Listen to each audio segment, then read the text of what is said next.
কোরআনে কারিমে একটি সূরার নাম হলো সূরাতুল ফজর। এই সূরাটি নাজিল হয় মক্কায়। এই সূরার মধ্যে আয়াত এসেছে 30টি, একটি রুকু। এই সূরার 1, 2, 3 এই 3টি আয়াতে আল্লাহ সুবহানাহু ওয়া তাআলা জিলহজ মাসের প্রথম 10 দিনের তাৎপর্য সম্পর্কে শপথ করে আলোচনা করেছেন। আল্লাহ কোনো কিছু বান্দাকে বোঝানোর জন্য শপথের প্রয়োজন নাই, শুধু বললেও হয়ে গেল। তারপরেও আল্লাহ সুবহানাহু ওয়া তাআলা শপথ শব্দ ইউজ করেছেন এই জন্যে, যাতে করে কোনো মানুষের হৃদয়ে কোনো প্রকারের রোগ না থাকে, বিশ্বাস করতে যেন কষ্ট না হয়। আল্লাহ তাআলা বেশি দৃঢ় কোনো কিছু বোঝাতে গেলে তখন নিজ দায়িত্বে তিনি শপথ করেন।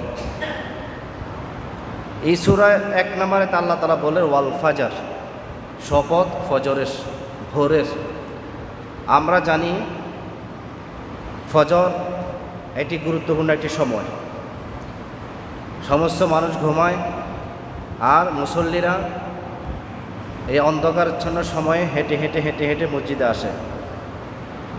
ফজর যখন শেষ হয়ে যায় তখন প্রত্যেক জিনিসের নতুন সে প্রাণ পায়, নতুন নতুন জিনিসের আবিষ্কার হয় আল্লাহ সুবহানাহু ওয়া তাআলার পক্ষ থেকে।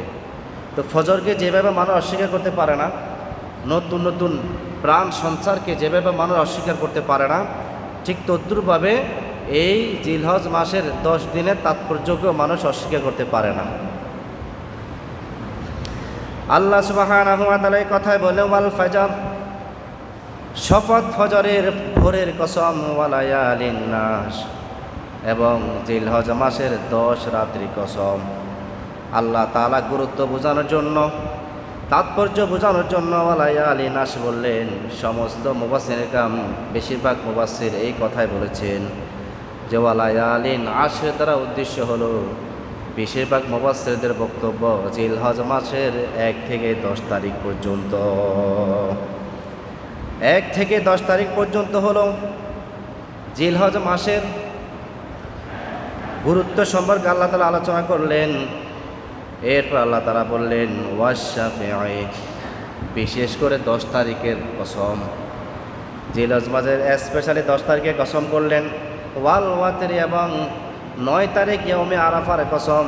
আল্লাহ সুবহানাহু ওয়া তাআলা জিলহজ মাসের 1 থেকে 10 দিন পর্যন্ত এই সময়ের শপথ করে আল্লাহ তাআলা গুরুত্ব বোঝাচ্ছেন যে এই সময়ের ভিতরে বান্দার কর্মের দাম আল্লাহর কাছে সবচেয়ে বেশি। রাসূলুল্লাহ সাল্লাল্লাহু আলাইহি ওয়াসাল্লাম বলেছেন আফজালু আইয়ামি দুনিয়া, দুনিয়ার মধ্যে যত দিন আছে সমস্ত দিনের চাইতে উত্তম দিন হলো আইয়ামুল আশার, এই জিলহজ মাসের এই 10টা দিন এবং রাত। এই দিন জিলহজ মাসের 10 দিন, এই রাতগুলো সবচাইতে উত্তম দিন। এবং কি অনেকে বলছেন শবে কদর, বিশেষ করে লাইলাতুল কদর রাতে, সেগুলো থেকে অনেক উত্তম বলছে, তবে এটা বিশুদ্ধ না। এখানে আল্লাহ তাআলা এই দিনসমূহের ফজিলত বর্ণনা করতে গিয়ে আলোচনা করেছেন। রাসূলুল্লাহ সাল্লাল্লাহু আলাইহি ওয়াসাল্লাম বলেছেন ইদা দাখালাল আশর, যখন জিলহজ মাসের 10 তারিখ প্রবেশ করে, জিলহজ মাসের 10 তারিখ হয় অথবা জিলহজ মাসে চাঁদ দেখা যায়, ওয়া আরাদা আইয়ুদাহিয়া, তোমাদের মধ্য হতে যারা কোরবানি করার ইচ্ছা পোষণ করবে, ফালা ইয়াকুদান্না মিন শারিহি ওয়ালা মিন আজফারিহি, সে যেন তার চুল না কাটে, সে যেন তার নখ না কাটে, মোষ যেন সে না কাটে। জিলহজ মাসের চাঁদ দেখার পর কোরবানি পর্যন্ত যে সমস্ত মানুষেরা কোরবানি করবে তারা চুল কাটতে পারবে না, মোজ কাটতে পারবে না, পশম কাটতে পারবে না, এটা তাদের জন্য। আর যে সমস্ত মানুষ কোরবানি করতে সক্ষম নয়, তারাও যদি সহি নিয়তে, ইখলাসের সহিত সে যদি এই আমলটা পালন করে, আল্লাহ তাআলা তাকে কোরবানির সওয়াব নসিব করে দিবেন। সুবহানাল্লাহ ওয়া বিহামদিহি। যে ব্যক্তি সামর্থ্য নাই, যে ব্যক্তির কোরবানি করার মতো সামর্থ্য নাই, সেও যদি শুধুমাত্র আল্লাহকে খুশি করার জন্য আল্লাহর ইশকে প্রেমে পড়ে এই 10 দিন নখ না কাটে, মোষ না কাটে, চুল না কাটে, আল্লাহর নবী বলেন ওই ব্যক্তিকে আল্লাহ তাআলা স্পেশালি কোরবানি করা সওয়াব তার আমলনামায় যোগ করে দিবে।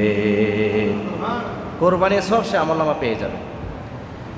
তাহলে এই জিলহজ মাস যখন শুরু হবে তখন থেকে আমাদের প্রথম যে কাজ সেটি হলো এই মাসের ভিতরে সর্বোচ্চ চেষ্টা করা রোজা রাখা, সর্বোচ্চ চেষ্টা করা রোজা রাখা, প্রত্যেক দিন রোজা রাখার চেষ্টা করা। অন্ততপক্ষে ইয়ম আরাফার দিন হলো রোজা রাখা। 1 থেকে 10 পর্যন্ত প্রত্যেক দিনের দাম আল্লাহর কাছে সবচেয়ে বেশি। এই সময়ের ভিতরে যারা নফল রোজা পালন করবে,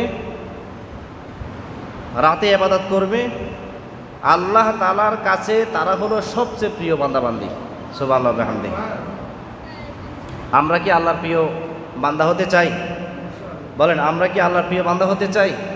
তাহলে আমরা এই নফল আমলগুলো করার চেষ্টা করব। হ্যাঁ, কেউ যদি রোজা রাখতে না পারে, সে কিন্তু গুনাহগার হবে না, নফল রোজা। তবে এর স্পেশালি ফজিলত, স্পেশালি তাৎপর্য, স্পেশালি সম্মান আল্লাহ নিজে দিয়েছেন, আল্লাহ রসুল নিজে দিয়েছেন। আল্লাহ তাআলা আমাদের সবাইকে এই সময়ের আমলগুলো করার তৌফিক দান করে। জোরে বলুন আমিন।